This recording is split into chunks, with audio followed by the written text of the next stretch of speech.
How you doing? Why are you asking me with that serious tone? How are you doing? I don't know. Do you have a deep discussion you have to have with me right now? Is there something that's been on your mind for quite some time that you finally have to let me know? Is it Skiptown All-Star? Is that where this conversation's headed? It could be if you don't change your attitude. Do I inherit the rights or do you? Oh, that would be me. But I will call you for tech advice. Oh, you will? Uh-huh. Nice. You're going to keep me on the payroll? Yeah. It's not free. Like if this doesn't work out, you better prepare to write some checks. How expensive are you? I'm pretty expensive, as it turns out. I'm really expensive. I got kids. I got adult children in college. I got big plans. Oh, you do? I do, yeah. Okay. All right. Well, do you ever do a favor system? I do not do a favor system with people I don't like. No, I do not. Oh, my God. Are you vaping with our daughter? Is that what's going on? You two are vaping in the back patio? Exactly. We hit the vape. All the kids are vape now. I don't know if you know this. If you're listening, every kid vapes. Like they walk around and it's like this hidden thing. If you see a kid and his hand is covered and he's going up to his mouth and he looks around, he's vaping. It is like the craziest thing. Just do it. And then the guys do it in secret, it seems, but girls are just out in the open vaping, puffing. Puffing. They are. All right. We're going to get on with our show. Enough about the vaping. Right now, we are still Skiptown All-Stars. Okay. Gear up. Kingsville, Texas, coming at you. Check the mic and make sure it sound right, boys. Hey, listeners. Ever wonder what it would be like to blow up your comfort zone at the tender age of 50? Well, we did just that. When our last kid went off to college, we hit the road in search of a new hometown. Now we bounce from city to city and bring you along for the ride. This is the Skiptown All-Stars podcast. Welcome back. Are you going to look? Yeah, I'm looking. Yeah, okay. We're doing a show. Go ahead. All right. We're doing a show. Okay. Doing a show. Look alive, Trixie. Look alive. Welcome back, All-Stars, to another exciting episode of Skiptown All-Stars. I know I can see in your eyes you're already filled to the brim with me today. Uh-huh. Yeah, kind of a little bit. Yeah, we have the whole day to go. So this is going to be a long one. Mm-hmm. It is for sure. But we are excited to be coming to you from South Texas. For those of you who've been keeping score, our daughter now has a TV in addition to the couch. We still don't have dining room chairs. No, we're These are still the Home Depot chairs. Yep, still on the folding chairs. And if you're watching on YouTube, you see the folding chair, as pretty as it is, the new TV, and the couch. Yeah, we got a couch. We just got the TV. And I'm sporting your Kingsville, Texas, Monarch City, USA shirt. Yes. Why is it called Monarch City? Because they have monarch butterfly gardens there. That took you a really long time to answer. Well, you threw me for, I'm like, is this a trick question? I know this answer. Is there something else I should say? Okay. You just threw me for, why is the sky blue? I'm like, oh, is there something else? Tell them about the butterflies. They're beautiful. And we went and visited the one of the parks, and there's 4 of them in the city. We visited one of the parks at the visitor center.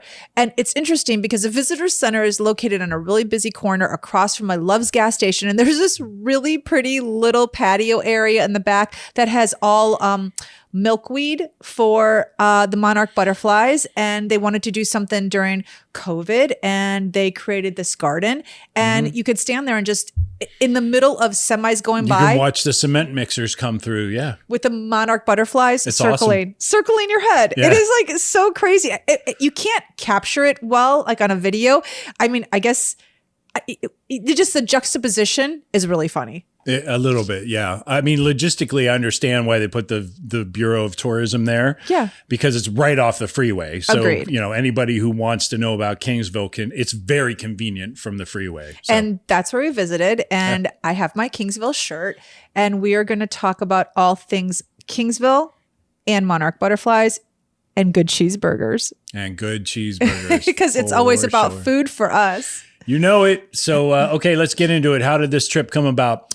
Well, we're located in South Texas right now. We're in Corpus Christi, and Kingsville just kind of came up on the map. It's an hour outside of Corpus. Real estate is very reasonable. There's a university there, and we are learning in the South how important or unimportant a university can be to a town. Yeah. And we thought, let's go check this place out. There's a bay nearby, so there's a possibility to have waterfront property. There was just so many things about it that hit our checklist, and it being a small town. I mean, okay, it's not as small as a Micanopy, Florida, with 624 residents. Right. Kingsville, has about 25,000. Yeah. But when you drive into the town, you immediately get that small town feel. It was perfect setting for us to visit, and we got to meet the mayor, but that will come later. So our first stop was actually what do we call it? El Potrero Ranch. But is it a bird sanctuary? Not really, right? It's a ranch that focuses on nature photography, primarily birds. And it is 182 acres. Something like that. Yeah, it's very, very large. I don't remember that, but I do. Okay. 142, 182. It's over 100. It's big. It is big. So what ended up happening was I wanted to surprise James. I sort of gave him a little bit idea of what we were doing. I knew that we'd be on this ranch, and I knew that we'd be with a wildlife photography expert named Hugh. I knew that there would be a carcass of some sort involved. And I thought it would be really fun. I mean, James grew up in a farm town, and I thought, how cool would it be to be on a ranch? I mean, there's no cattle here. It's not that kind of ranch. It's a wildlife ranch. But just something totally different. And you like to take photos, although birds is not your specialty. No. You do enjoy photography. And I thought, to spend a few hours with a world-renowned photographer, let's do it. So we did. Yeah. When I was a kid, Mutual of Omaha was a great show to watch. And in my career, I've worked on enough discovery shows with lions and sharks and you name it. So Lions and tigers and bears? Not bears, no bears, no tigers either. But I was very excited wherever it was. I knew it was kind of a wilderness thing because you told me to make sure I had on hiking shoes and pants and all that. So I didn't know if you were, I thought for a minute you were taking me to like some sort of rodeo. Oh, did you? Yeah, like Seriously? not the rodeo, but like a behind the scenes with the rodeo or something. I mean, we're in Texas, so Oh, that's a good idea. Yeah. Okay, maybe next one. Okay.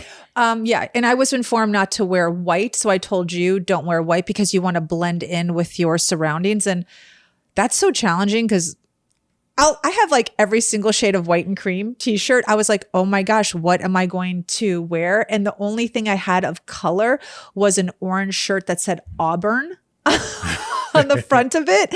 But then I ended up finding a brown V-neck, which was perfect. And what did you wear? I can't remember. It was just I wore a black t-shirt, my standard black t-shirt. So you said no white. It's fine. I normally have a black does t-shirt on. not blend in unless you're a bear. I think black blends in with a lot of things when you're trying to hide in the dark. Isn't camo like dark green, tan, and light green? Yeah, but you didn't say we were like doing recon for 0 dark 30 or anything. It was funny. You're right. Now that you reminded me you wore black, I do remember thinking, why is he wearing black? Because that doesn't really, I told Because you you told me not to wear white. It's the exact opposite of white. Okay. It is true. Whenever I tell you to do something, you do the exact opposite. Fair enough. So David, the owner, came out and greeted us as Hugh was prepping the vehicle that would take us out to the site where we were going to go. He was really nice. It was obvious, like we were obviously very fortunate that they hosted us. And I was pretty psyched, I must say, especially when I saw buckets of meat. Okay. And it was a dead carcass. I still at that point thought, okay, are we doing gators? Is this reptile stuff? Like what's going on? It was crazy. We walked up and it was commercial size garbage cans full of an animal. And do you remember the name of that animal? Because it wasn't a deer, because I would have thought a deer is easy to remember. It was something else. It was similar to a deer. It's actually from India, I believe, and it's called a nail guy. I always thought a nail guy was just part of the contracting crew you hired to do work on your framing of your house. But no, nail guy right? Yeah, that in Texas, like that's a little bit different. Yeah, it's a little bit different, but I guess now they have been introduced into the population in Texas. You're allowed to hunt them, I believe he said, year round, because That's right. they're not indigenous to this area. So they're not an endangered species in Texas. They're not even from here. So you can kill them. Yeah, it's like killing. You're not from here. It's like shooting at tourists. So just like that. It's exactly like that. I guess the meat, a lot of people swear by the meat. Like they say it's more mild, less gamey than actual venison. So I'm not sure. I've never tasted it. But all I know is we had 2 buckets of that. And on top of the second bucket, there was the actual skin from the deer. Well, this particular ranch where we went, let's just set the stage. You take an ATV, basically a 4-wheel ATV, to an open clearing. Yeah, it was a clearing. And you have these few little stations where the meat is laid out and then the birds come and you photograph them. I really cannot believe I was able to scan those buckets with a detailed eye. I stood there and looked in the buckets, looked at the bones, looked at the fur, and none of it freaked me out because I'm not about hunting. So yes, I do eat cow. I was going to say the first bucket just looked like you were getting ready for the most massive cookout you've ever been to. It did. And it was just, it was the carcass. So the hunter obviously, cleaned. They skinned it. They skinned it. They cleaned it. And so they gave Hugh the carcass, which had obviously meat and fat left on it. And that is what attracts the birds. So you can take these photos. But the skin, the fur, I did not understand why we needed that. And I was amazed. I couldn't stop looking at it, almost as though it was a science project. He did explain why he brings the fur. And what did he say? He drove us out to the site. And as he was driving us, he told us he uses the skin to actually sort of dress up the offering for the birds to make it look more like an animal that's fallen. Yeah, it's like pleasing to the bird's eye. Like, oh, there's a dead animal, rather than just having the carcass and the ribs and the bones all out in an open field. Right. So we got out there and he quickly started assembling these piles of carcass. And when we first pulled up, you could see the bones of another animal feeding, basically. Yes. And it was so large, it was an entire rib cage. And he basically said, well, I'm going to let them use this as a perch so they can sit on that and then pick away at the meat below. And then he set up the other pile with the skin. And pretty soon we were in what was called a blind. You had never been in a blind, right? So when he said blind, I actually had no idea what that meant. And I knew that it was a covering. It's a little building made of wood that you go in, and there's netting so you can see the birds from a distance, and there's a hole cut out in the netting so your camera can go through the hole and you could take a photo. But you were very familiar with the term blind because you didn't even blink an eye. I was like, what is he talking about? Oh, I grew up in the sticks and I know plenty of deer hunters. So yeah, I know what a blind is. Is a blind normally built as a fixture? Like, is a blind normally like that in hunting, or is it just covering of bush? Some are, yeah. I mean, you could definitely make one out of the elements around you, different trees or bushes or whatever.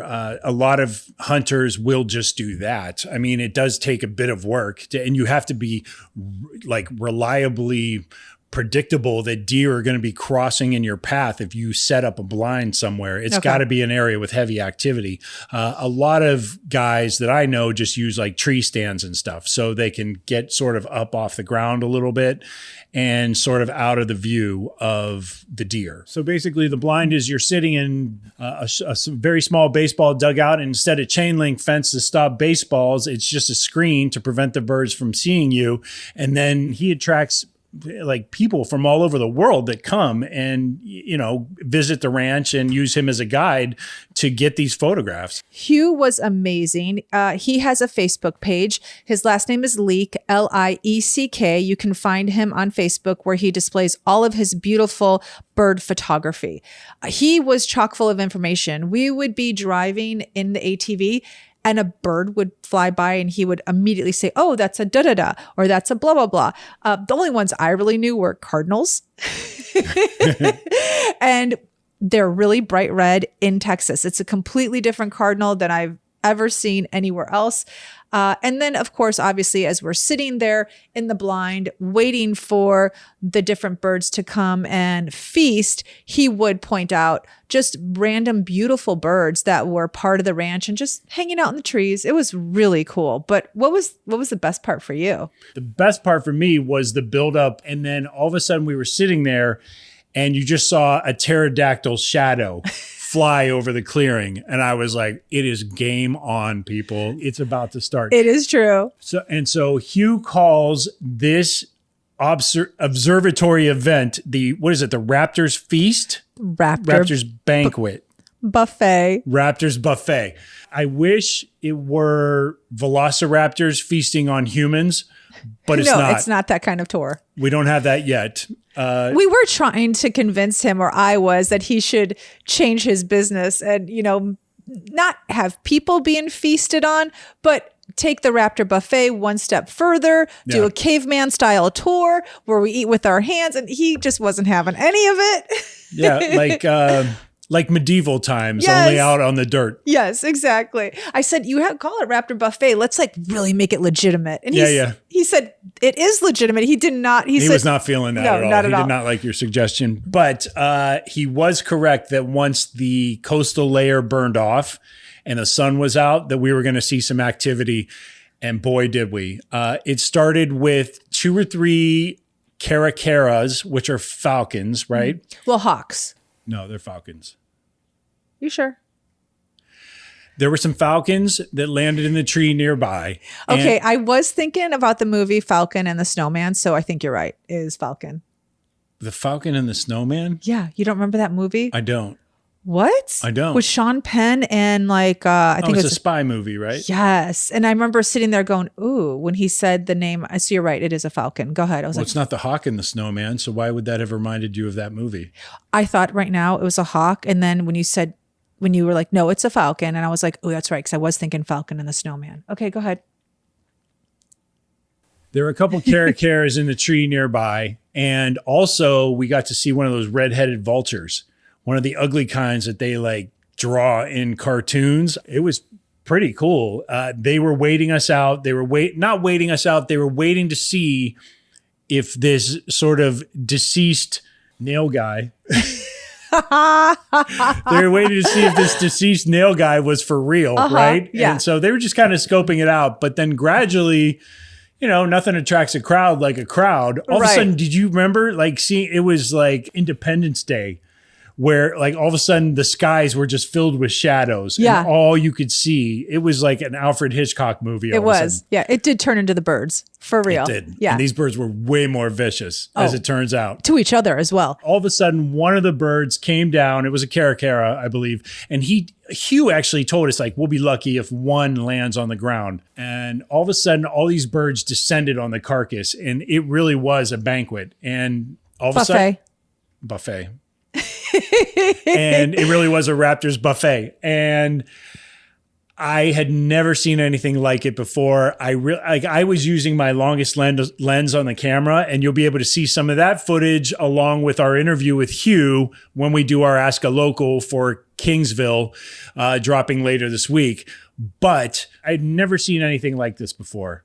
Did you enjoy it? I thoroughly enjoyed it. I thought it was fun. You said you would not classify it as fun. No, my definition of fun's a little different than watching a bunch of vultures eat on a dead carcass. But I thought it was interesting, and that is interesting in a good way. It was very educational. I did something I would never normally in a million years do, and I got to see a vulture up close, which honestly I've only seen in flight. And that's only if you've pointed it out. If we're in the desert or something, we've gone to visit Arizona, been in Arizona, you've pointed it out.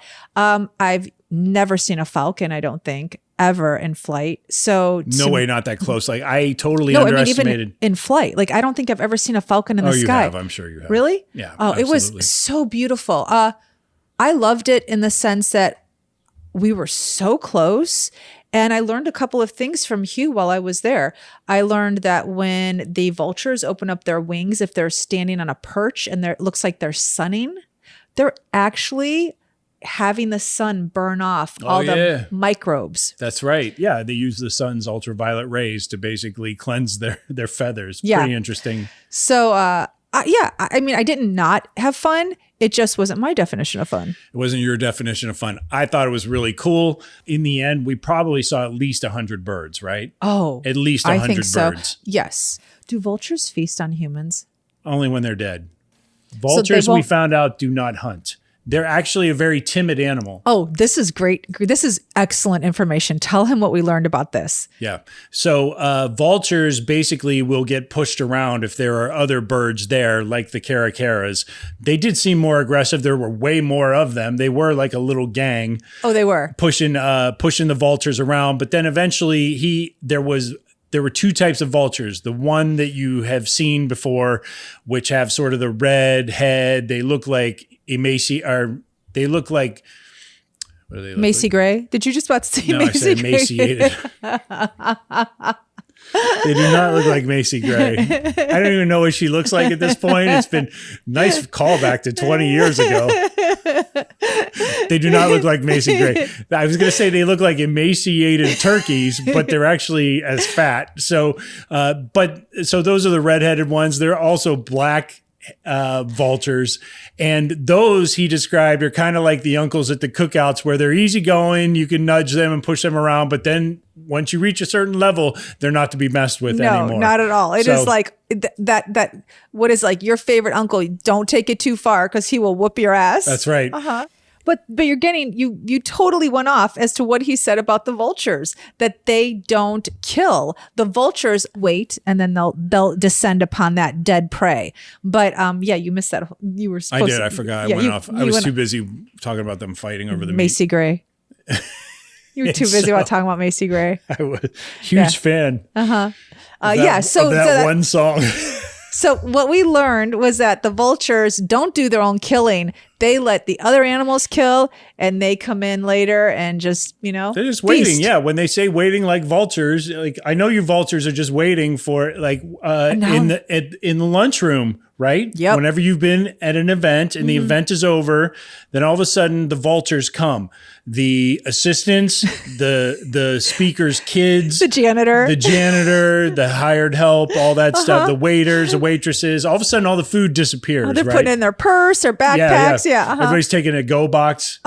So now you know the term, waiting like vultures. Yeah, exactly. So there's such a thing. It's such a thing. There is such a thing. Anyway, Hugh was just a vast amount of information. We're going to include really probably just a fraction of everything that he had to share with us that day in our Ask a Local, as I said. And we can't wait for you guys to see that later this week. Yeah. The one thing that I did learn is bird photographers have a list of birds that they want to photograph in their lifetime. So this ranch allows them to do so because there's a certain number of species. So professional bird photographers will spend a day there and do a whole tour and wait for their bird to come to photograph them. Look, there are no guarantees, but you're almost guaranteed that you can get what you want as long as you're with Hugh. Forget it if you're on your own. Forget it. You're never going to get that level of service. Hell no. And what's the name of the ranch again? El Potrero, Potrero Ranch. In Kingsville, Texas. Kingsville, Texas, yeah. So after that, we ended up going to Kingsville's Visitor Center, which I know sounds crazy for a small town. They have a visitor center, but they do. And it's really not that small. I mean, there's 25,000 people. And it's kind of not as small as we thought it was. I know. Everyone says it's a small town. I'm like, oh, no, you got 25,000 people. We've been to a small town. I don't even know if that includes a campus. Like that does not include the campus. Yeah. So we met with Janine Reyes, who is the director of tourism in Kingsville. And we went downtown with on their main drag called Kleberg Avenue. And we went to one of the oldest businesses in Kingsville, which is called the Harrell's Pharmacy. We met third generation Harrell, Nick. We met with Nick Harrell, and he is the head pharmacist there, I guess, and the owner. And it's not just a farm. It's kind of like your classic old school drugstores. For sure. Like whatever you're thinking of a drugstore from like the 1950s, that is what it is. Like there's a soda fountain restaurant in the pharmacy. Yep. They have all the flavors of Coca-Cola or whatever, like all sorts of floats. And it really was like a throwback to sort of the local town drugstores that you and I grew up around. It was so cool. I mean, well, first of all, was there a local town drugstore where you grew up? I mean, it was honestly. called Isley's. Yeah, we would go to Isley's in Austintown, Ohio. It was a big deal. You sit on a little bar stool. It's kind of like a diner, but it was also, I don't know, maybe Isley's didn't sell drugs. I'm not sure. Well, maybe they sold drugs out the back. But anyway. So it reminded you of Isley's when you walked in. Absolutely. So there were gift shops on either side leading all the way back to the pharmacy counter on one side and the restaurant on the other side. It felt reminiscent of something in the past, but also modern enough to feel present. So it was very, very cool. We got to meet with Nick because we wanted to talk to him. He's a third generation Kingsville. Yeah, Kingsville. And he went to high school there. And we wanted to talk to him about what life was like in Kingsville. And in the middle of our interview with him, what happened? We were fortunate enough to meet Mayor Sam Fugate. He was so gracious to come up and talk with us. We just got so lucky. Oh my gosh. I think things like this, I really have to say, in our travels only happen in a small town. Like, okay, first of all, the mayor of LA is never going to come up at us at a pharmacy and be like, hey, if anyone can find him. Yeah, for sure. Or now it's her. But now it's her. Yeah. But in a small town, to be able to have the mayor just come up and join us in the interview was so incredible. And as he walked in, people were like shaking his hand and saying hi. And I'm like, ooh, this is an important person walking in right now to the pharmacy. And we were so fortunate to get to say hello and found out he and Nick went to high school together. So they're both like friends from high school. That's so crazy to me. They knew each other, and actually Mayor Fugate made a joke about how some of their previous classmates were so surprised that he's the one that ended up being mayor of the town. So it was cute. I mean, it was really funny. They were super chummy with each other. You could tell they'd known each other forever, get along just great, and are sort of in it together in this town. Yeah. So it was really interesting. It was interesting because we got to see the city from a business perspective, as Hugh as a business owner and also David owning a ranch. Then we got to see it from a business perspective of Nick having a pharmacy right downtown. And then we got to meet the mayor. So we kind of got a feel of everything. We got a private owner of a big ranch, a private owner of a pharmacy, seeing the changes of the city. Yeah. And, I asked Nick, I said, how have your clients changed? And the interesting thing was that he said, they really haven't. He said, I get more requests for candles. That's it. Yeah. He said that one of the top sellers there is candles. I was like, wait, so it hasn't changed that much? And he's like, no, not really. He said we had to add a few more gifts because, did you remember why? All the big box stores like CVS, Walgreens, all those came in, and they're the ones that started selling all the sort of the hair products, makeup, the cold remedies, makeup, anything you could sell that typically was found in an old drugstore. Now all of a sudden they had to pivot. So they became a gift shop. I really found it incredible that his family, him being third generation, they were able to survive the big box stores coming into Kingsville, the CVSs, the Walgreens, the Walmarts, and they did it successfully. I think it's just very business minded and creative to figure out a way to work around it rather than have them destroy you. Because they come in and they destroy small businesses. For sure. But Nick's been able to do it, I believe, because of two things. Number one, he's the friendliest guy you're ever going to meet. And so everybody in the town knows him or is about to know him. The second thing I would say is the cheeseburgers. The cheeseburgers. Like, as long as Nick and his people are slinging those cheeseburgers, Harrell's is going to be just fine.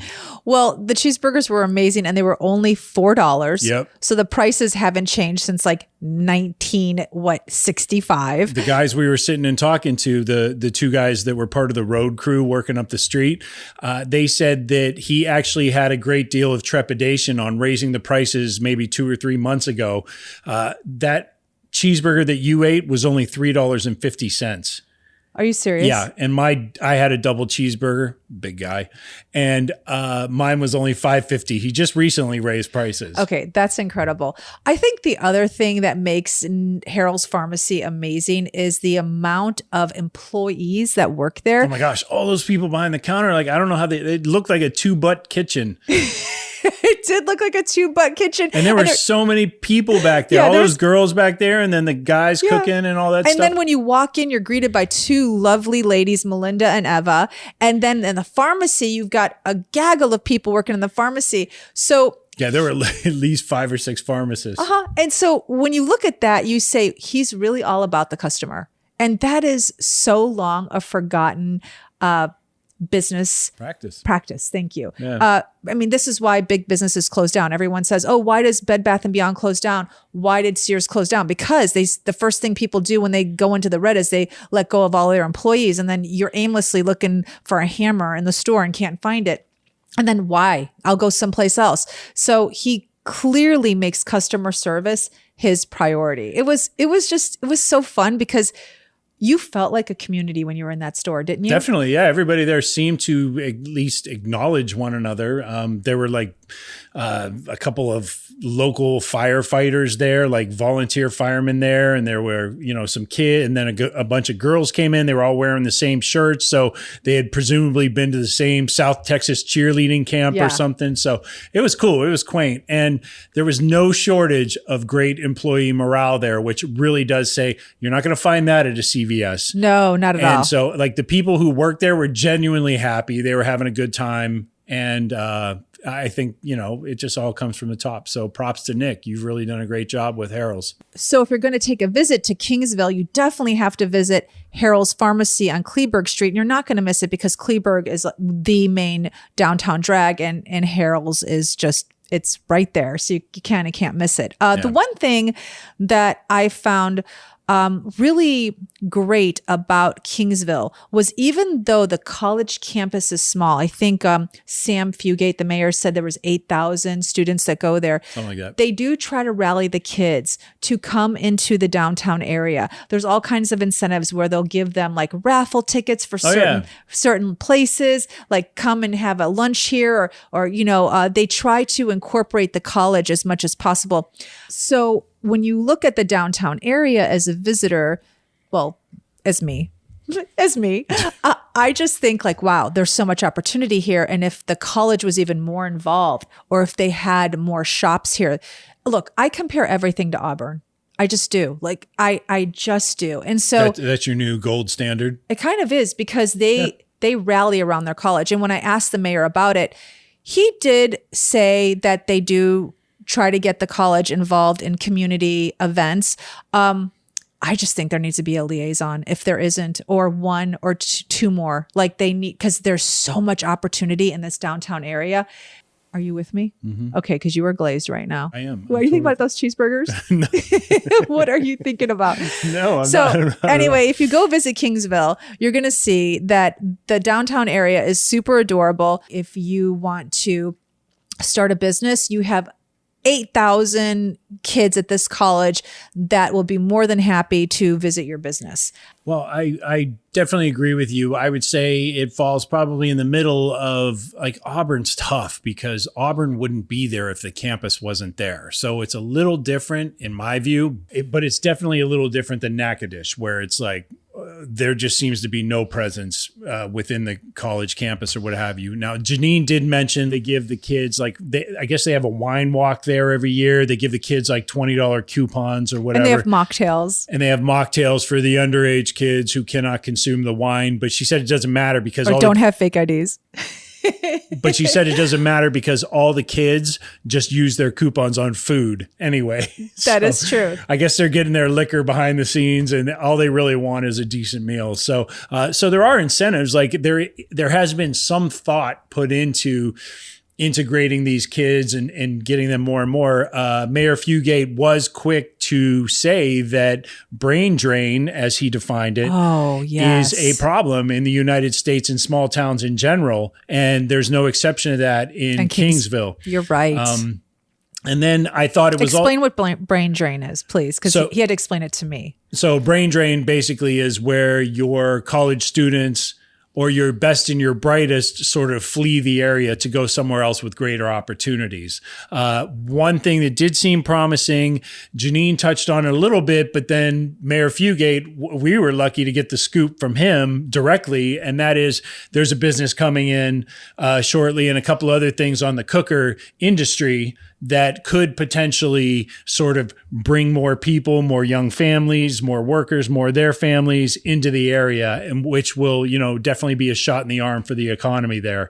Well, there is a naval base there. So I do find it interesting that they train their pilots out of Kingsville. I'm just one of many areas. But I'm like, wow, with a naval base here, there could be a little bit more. Like, I don't know. I'm not a city planner or developer or anything like that, but there could be a little bit more to offer for the naval base, residents. So I don't know. I just thought, like, again, another city with ample opportunity that is ripe for the taking. Honestly, that's how I felt. They're revamping the Texas Theater downtown. They were. You can see they're in the process of that. Like, there's something going on there. There's something bubbling. I agree. You felt it. You felt like you were at the very beginning stages of it. To your point, there were plenty of storefronts down there on Kleberg that could probably use, little facelift, a little facelift, or some occupants. That as well. There were a couple that were shut down, but King Ranch Saddle. Yeah, Saddle Shop. So King Ranch Saddle Shop is their most expensive store on that street. And it is owned by the people that own King Ranch. And if you come to Kingsville, the one thing you're going to learn right away is that King Ranch is the biggest ranch in that area. How many thousands of acres do these, it's privately owned too by a family. How many thousands of acres do they own? I know it. Oh, I thought you knew it. No, I don't know. 825,000 acres. 825,000 acres owned by this family. And so they have a museum there. The ranch is open for tours. You can stay on the ranch. It's during certain times of year. So there are restrictions and everything. And the ranch is broken up into 4 parcels. So people from that area talk about certain parcels of the ranch familiarly. I can't even say it. I still didn't say it, but you know what I'm talking about. We had no idea what they were talking about when they would throw these terms around. But if you're a local there, you know exactly where each area of the ranch is. Okay. And here's what's interesting as a city girl. Nobody has an issue with this family owning 825,000 acres. In fact, people love that they do because you can't develop on that land. Yeah. That was something we learned really quick being in Kingsville. They take pride in private ownership of land, and they're not selling it off to developers. So when you see a double wide on acres and acres in Texas, it's because they're landowners, and it goes back to what we talked about. Like, I'd rather put a double wide on that piece of property than sell it to a developer that's going to put 10 houses. I don't care. Like, that's their mentality. They don't even care. Like, the money isn't even an issue. Like, it's crazy how they just have so much Texas pride in what they own. I loved it. I mean, look, Kingsville, certain areas needed to be upgraded. There were houses that obviously fell into disrepair and needed some love. Yeah, there were some sections that were just sort of run down. But the real estate there is so relatively reasonable, meaning like we saw a house that was beautiful, 5-bedroom, 3-bath, 3,000 square feet for $300,000. Now, it didn't have a huge amount of acreage. It was in more of a neighborhood, but it was an original established area, not one of those cookie cutters. I would say it probably sat on like 12,000 square feet of property or something like that. Maybe. Yeah. But it was a beautiful neighborhood, probably where like the professors live or the doctors or dentists in the area live, like very nice. We did go to an HOA area, like new development, but that's still, as pretty as those houses were, it still wasn't as charming to me as being back in downtown Kingsville. Right. And not seeing development after development. I love the fact that Kings Ranch holds so much property, and they're not just going to let you put up McMansions. They're just not. Yeah, I guess when the old man died, they basically, the kids sold some of it off, but they kept the bulk of it. And yeah, I mean, it's one of those things, especially here in Texas where, money's money, but land means everything. That is true. Yeah, 100%. We were just driving, and we would see, little shanty houses on big pieces of property. And I said to James, wow, like, that's so crazy to me. He's like, remember, you were like, what's crazy about it? If that's my land, I'll put a double wide on it. Well, not me personally, but right. Yeah, I could feel that a lot of the attitude was, you know what? It ain't much, but it's mine and I own it. For sure. And there's something to be said about that. I was like, okay, for all sure. right. For sure. Yeah, no one there was interested in townhomes. I can tell you that much.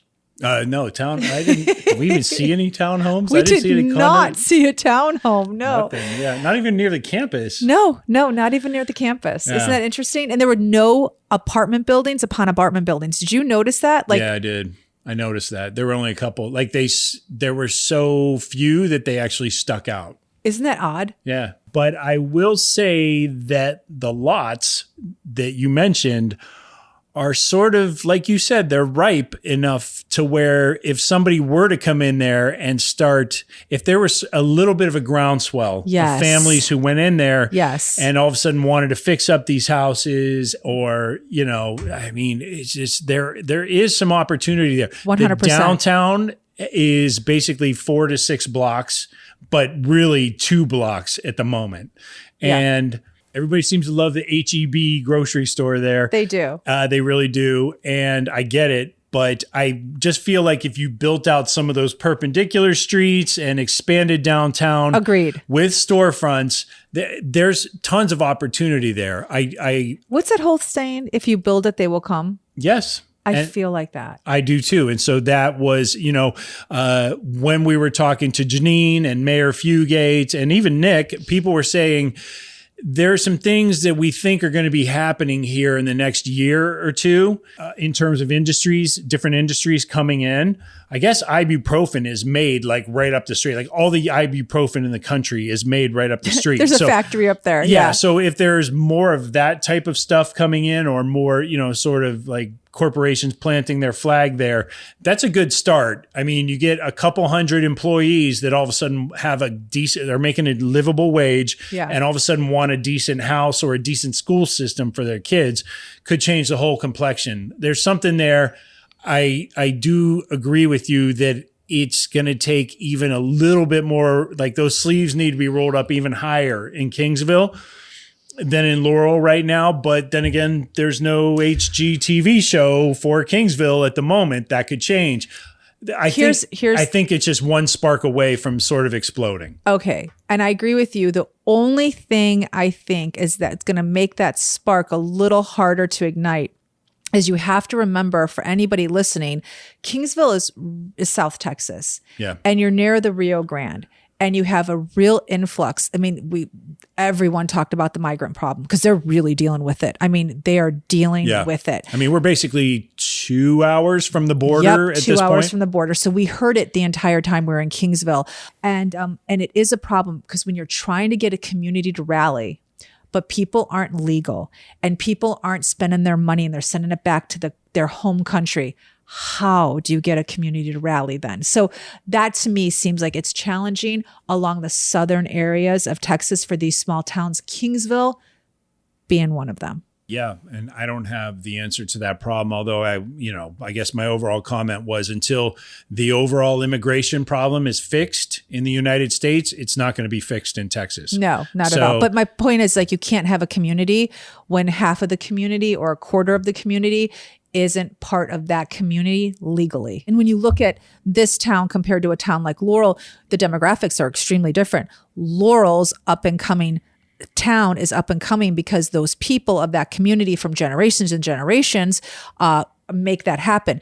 You don't have that demographic in Kingsville because so much of the town is migrant. Right. And so it's just, you can't, it's comparing apples and oranges, but it's the same in that it could be, could be. Like I look at that and I'm like, oh my God, this could be the next Laurel. There are towns that could be the next Laurel, no towns that couldn't.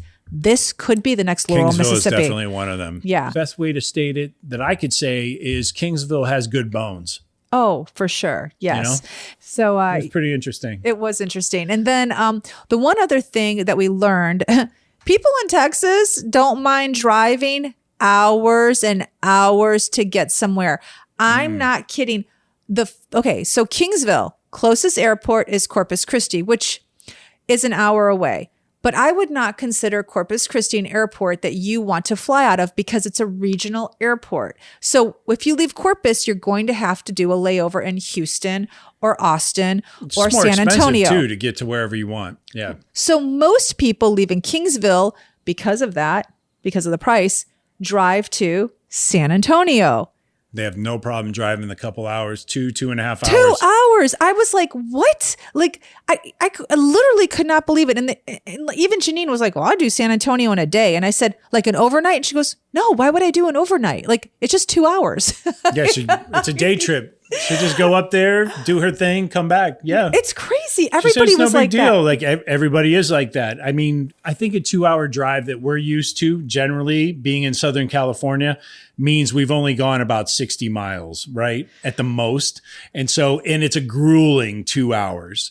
And for, these folks, it's like I get on the highway and, 120 miles later, I am wherever I am and I'm good to go. So you are moving the whole time. So I still can't wrap my head around it. It is a bit of a schlep. It's a Texas thing. And everyone we've met has said the same thing. Texas is big. That's what we keep hearing. Big. Over and over. Texas is big. You don't have a lot of choices. What are you going to do? Try and fly everywhere? Yeah, that's what I want to do. You're going to fly from Corpus Christi to San Antonio? You can, but why would you? Because it's 2 hours. I don't want to be in a car for 2 hours. But it's going to take. I know where you're going with this. $200. I know you're where going to spend 3 hours in the airport. It's like you could have been there already. That makes no sense. That's Texas mentality. It is. So I'm totally blending in. We have to get on board. I do, because I just can't. I just can't. Okay, I can get on board. It's going to take me a minute. I just can't get over that they just hop in their car and go to San Antonio like no big deal. Yeah. So we met a couple who were saying that they go to the beach in Corpus Christi, and I started laughing and I said, well, that's like an hour away. And like, yeah, so we just went yesterday. And yeah. And I was like, okay, so I think I'm the minority here. I think you are. Okay, but before we talk about whether we're in or out, let's talk about the hidden gem outside of Kingsville. You talk about this. It's incredible. Okay, so while we were there, Janine and a few other of the local town people were quick to say, if you really want to check out the coastline, you have to check out Baffin Bay, Baffin Bay, that is about 20 minutes down the road. Mm-hmm. And it really was. I still didn't realize we were that close to the water, to the Gulf. Yeah. It just seemed like we were so far inland from Corpus Christi. We at weren't, that point. though. We weren't. We were just going straight south. We were not going pretty much west. We were going straight south. Pretty much. And so we just went east a little bit, 20 miles. You had a good nap. And when you woke up, what did you see? Water.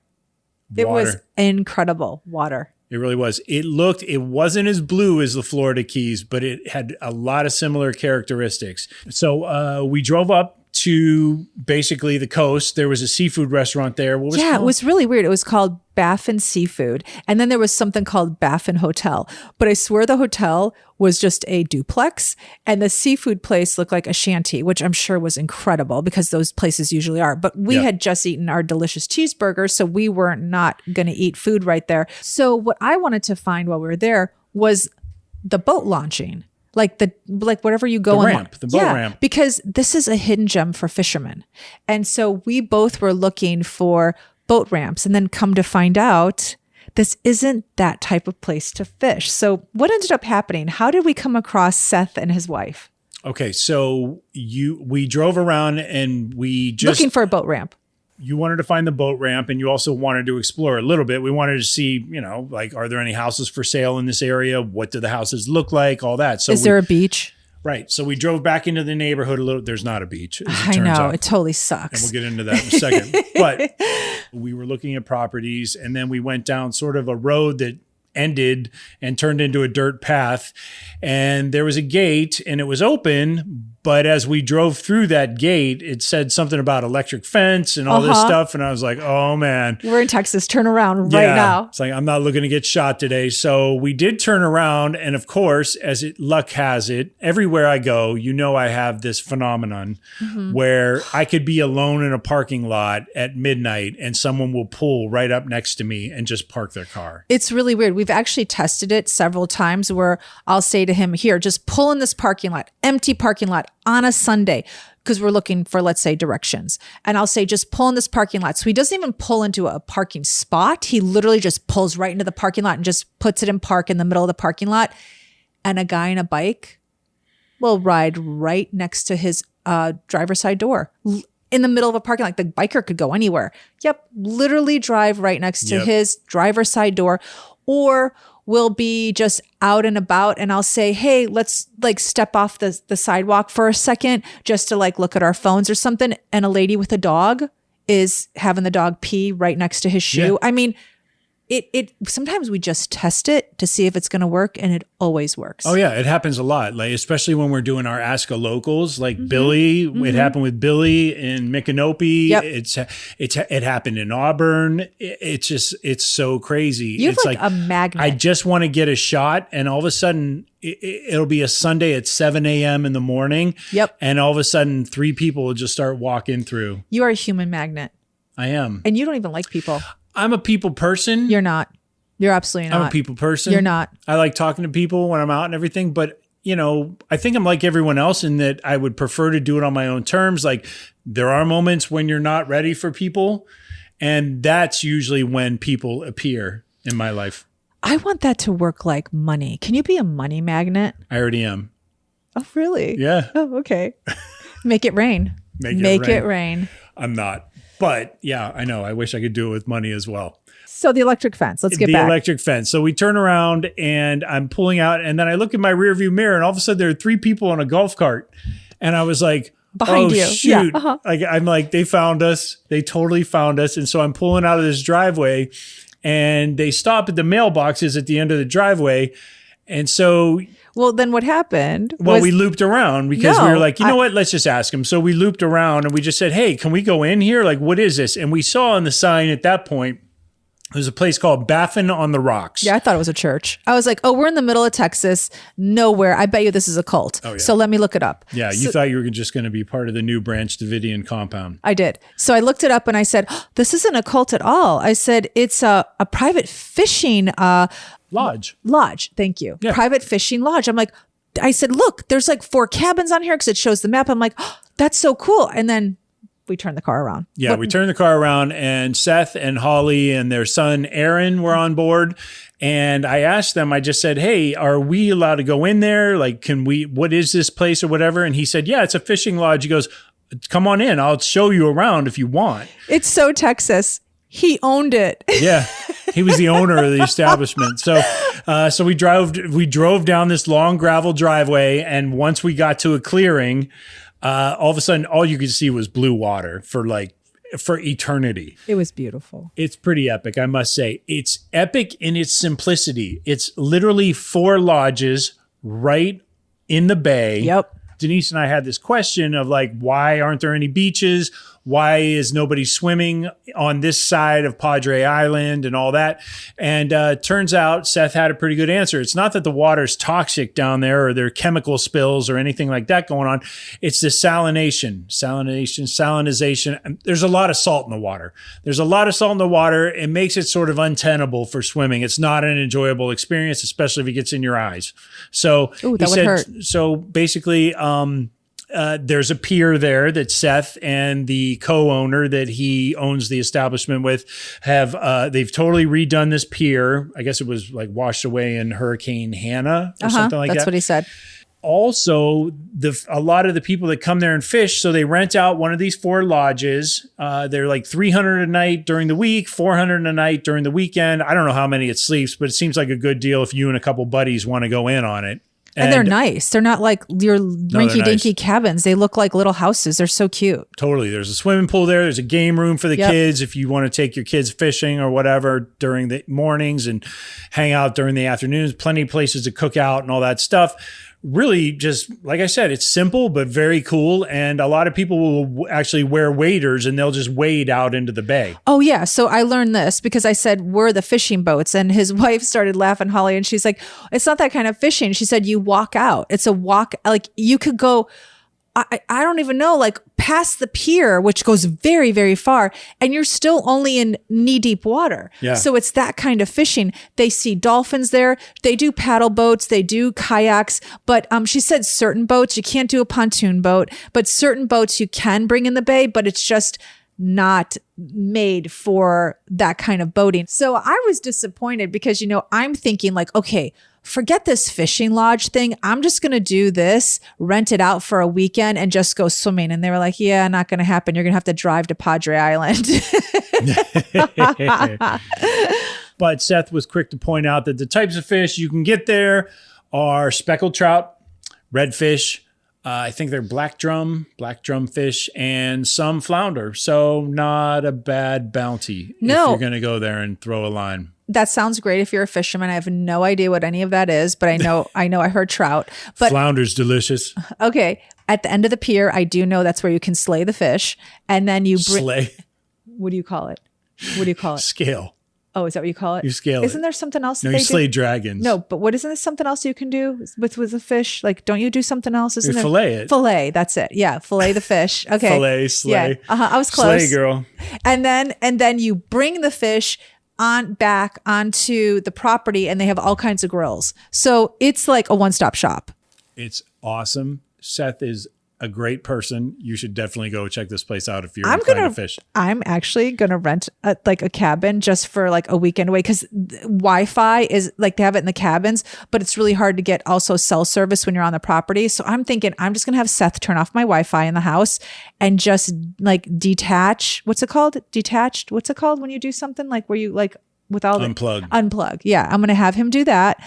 And then I'll just look at that water. I won't be able to go in it, but I can go in the pool. So that's what I'm thinking. Okay. Good for you. All right. I'm not going to unplug. All right. So after being in Kingsville and Baffin Bay, like, what are your thoughts? I shared a little bit about my thoughts on Kingsville. There are great opportunities, I feel, there. Yeah. Real estate is extremely reasonable. You got a young community with the college. Airport is a little far for me. I'm on the fence about it. Like, I'm really, really on the fence because I do feel like it's a roll up your sleeves, and you're saying it's a roll up your sleeves to your shoulder. I'm saying it's a roll up your sleeves to the elbow kind of town, possibly. So I'm on the fence about it. I'm not totally out, but I'm not 100% in. Where do you land on this? Well, I don't disagree with you that it definitely feels like a place where you would be immediately welcomed if you were going to spend money there, or even more welcomed if you're going to contribute to the fabric of the community. So that part felt great. The people are awesome. I would just say that there are a lot of neighborhoods that really do need some love in that area. It's weird because it feels sort of forested in a way, but then it's also a tropical vibe, but it's not filled with palm trees. You know what I mean? Oh, yeah. People say the tropics often here. And I'm like, tropics? We're not in Hawaii or we're not in Costa Rica, but they use the word tropical here. But this has different vegetation here. It's weird. I haven't seen a place like this in the United States. It's pretty unique. It's definitely worth checking out. South Texas. Yeah. South Texas. Agreed. So, it's definitely different. I would not say I'm out. I would not say no to Kingsville at all. I would just maybe say not yet. I think it's a place I'll probably want to keep an eye on. Oh, and yeah. If I don't know what the right indicators are. Like, I'm not a real estate forecaster or developer or anything like that, but I feel like there are multiple indicators probably that would get me to jump on a town like that. I think I would have to do more research at this point and just see what's happening in the next 6 months to a year. Okay. So Kingsville, you're on our radar. You are on our radar, and we couldn't be more grateful to Hugh. Yes. Mayor Fugate, Nick, and especially Janine for setting up all of our introductions that day. We are just so grateful to have visited with you. Thank you so much for the time you spent with us. It was really fun. So yeah, if you're in Texas and you're anywhere in South Texas, meaning near Corpus Christi, definitely visit Kingsville. I think you'll enjoy it and have a burger. Definitely have a burger at Harrell's Pharmacy. All right, so I guess that does it for this episode. Empty nest, full tank. Check the mic and make sure it sound right, boys.